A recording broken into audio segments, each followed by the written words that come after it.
Sherman Oaks, Los Angeles, the birthplace of hanging out at the mall and the Valley Girl. But yes, today we're going to talk about Sherman Oaks real estate. We'll talk a little bit of history, prices, who lives here, why the heck are people even moving here, and then at the end we'll take a tour of 3 different neighborhoods in Sherman Oaks, including the most expensive, the best bang for your buck, and my favorite. First, Sherman Oaks is located in the San Fernando Valley, better known as, well, just the Valley, just north of Bel Air and Beverly Hills. And it's a neighborhood in the city of Los Angeles, not a city in itself.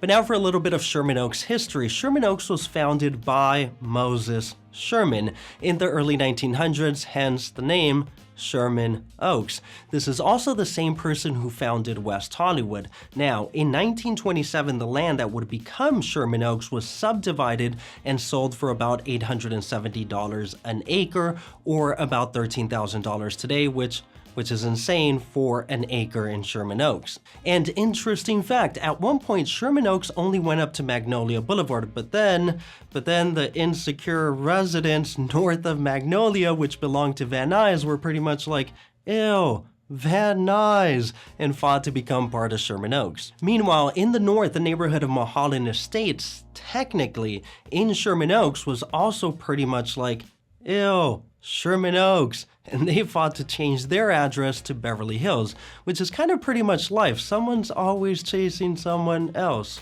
But anyway, so who lives in Sherman Oaks? Well, historically there's the Valley Girl, also known as the creator of Valley Speak, which goes something like this. It's like stuff like that. It's like, gag me with a spoon. It's totally, yeah.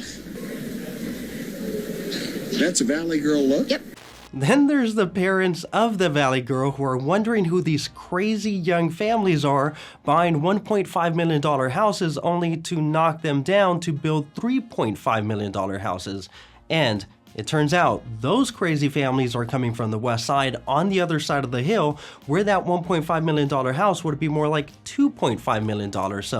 So yes, gentrification kind of works at all levels. So why the heck are people moving to Sherman Oaks? One, as we kind of already mentioned, compared to the west side of Los Angeles, which includes neighborhoods like Santa Monica and Westwood, Sherman Oaks offers more bang for your buck. To which people on the west side are like, what? Wait a minute.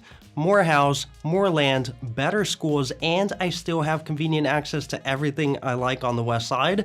And well, that's pretty much the story of how Westsiders started colonizing Sherman Oaks. But now for some cons. One, Sherman Oaks is hotter. When it's like 80 degrees Fahrenheit in Santa Monica, Sherman Oaks is like 90 degrees. 2, traffic. And like on a weekend with no traffic, Sherman Oaks to Santa Monica Beach is only like 20 minutes, so not bad. But during weekday traffic hours, that same trip is like 1 hour and 30 minutes. And 3, if you live in the Valley and have friends on the west side, it's more likely that you'll be visiting them than they'll be visiting you. And as far as hangout spots, the equivalent of your downtown is going to be on Ventura Boulevard, where you're going to find several restaurants, bars, and boutique shops. But in my opinion, Ventura Boulevard in Sherman Oaks still has some way to go before we can call it a trendy and happening place.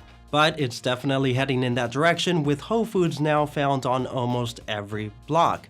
But you're also right next door to Studio City, where I think this section of Ventura Boulevard has more of a higher end hip feel to it, with coffee shops, restaurants, and bars. Now, the median price for a single family house in Sherman Oaks is around $1.7 million, which makes it less expensive than most neighborhoods on the west side, but still more expensive than many neighborhoods in the Valley. Now, Sherman Oaks is growing and attracting a lot of developers. In the past 10 years, the median price in Sherman Oaks has gone up by about 142%. During that same period, Santa Monica went up by about 125%. So yes, Sherman Oaks is appreciating above average, with bigger increases than most neighborhoods on the west side. Now, the median price for a condo in Sherman Oaks is around $700,000. But now let's talk neighborhoods.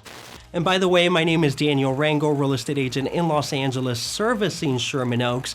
If I can be of any help, it would be an honor. And for a consultation, you can find my information in the description below. And if you like this video, don't forget to hit like or subscribe. But Sherman Oaks neighborhood number 1, the most expensive, the section located south of Ventura Boulevard, which in itself is made up of several different pockets, including many houses on the hills with views. And speaking of hills, the median price for a house on the hills is around $2.4 million. Now, just on the other side of the hill, the median price is closer to around $4 million.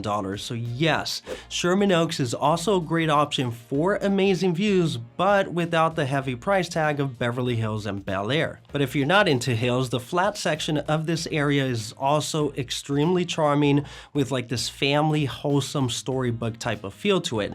And in general, with exceptions, in my opinion, the east side of south of Ventura Boulevard is nicer and is considered to have a better rated elementary school. But one interesting thing about the hills on the west side is that many of the streets have sidewalks, which sounds super basic, but is actually very rare to find in hillside communities like Beverly Hills and Brentwood. Now, the most expensive section of south of Ventura Boulevard is going to be Mulholland Estates, where the median price is around $9 million.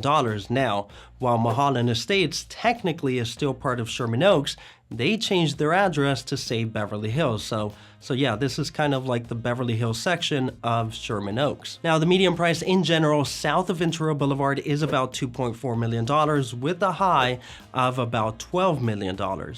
Sherman Oaks neighborhood number 2, my favorite, Valleyheart Glenn, located on the southeastern side of Sherman Oaks, north of Ventura Boulevard. Now, I have to admit, one of the reasons this is my favorite is because the streets are filled with an abnormally large amount of basketball hoops. I mean, I've driven through a bunch of streets or neighborhoods in Los Angeles, and I've never seen something like this. But more than the basketball hoops, I think the beautiful thing is the story that they tell. I mean, these people could easily put the hoops in their backyard, but no, they choose the street, the public, the openness. They're not scared to meet their neighbors, and they seem to appreciate the space for what it is, a community. And visually, Valleyheart Glen also has a charming family-oriented feel to it. It's kind of like a quintessential suburban valley neighborhood, but now in a more urban setting. I mean, Ventura Boulevard is not too far, and because you're pretty much at the edge of Sherman Oaks,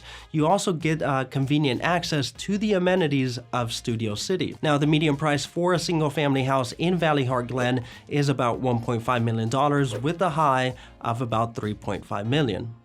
Sherman Oaks neighborhood number 3, the best bang for your buck, Fashion Square, located in the center of Sherman Oaks, right next to Westfield Fashion Square Mall. And let me clarify, I didn't choose this pocket for this category because it's the most affordable, because, well, it's not. It's just that for the money, it does offer a well put together neighborhood with a nice, cozy family feel that you're just not going to find on the west side for the price. And this neighborhood can be broken down into 2 sections, east and west. The east side is typically going to be a little bit more expensive because the lots are about 15% bigger at about 8,000 square feet, which naturally also means bigger houses. But honestly, I kind of like the more affordable west side a little bit more. The streets are thinner, which makes this section feel a little cozier. And at about 7,000 square feet, the lot sizes are not small either. And in general, there is a lot of new construction going on in Fashion Square,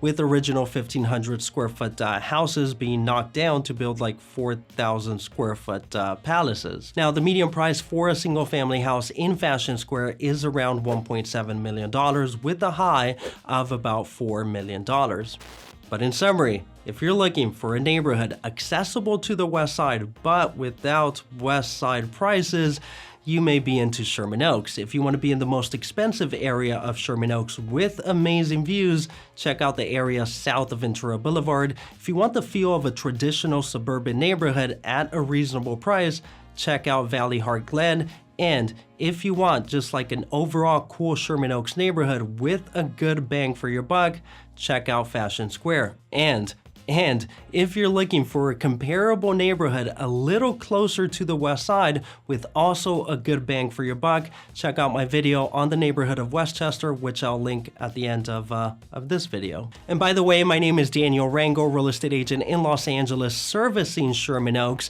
If I can be of any help, it would be an honor. And for a consultation, you can find my information in the description below. And if you like this video, don't forget to hit like or subscribe. But either way, thanks a bunch for watching and have an awesome day.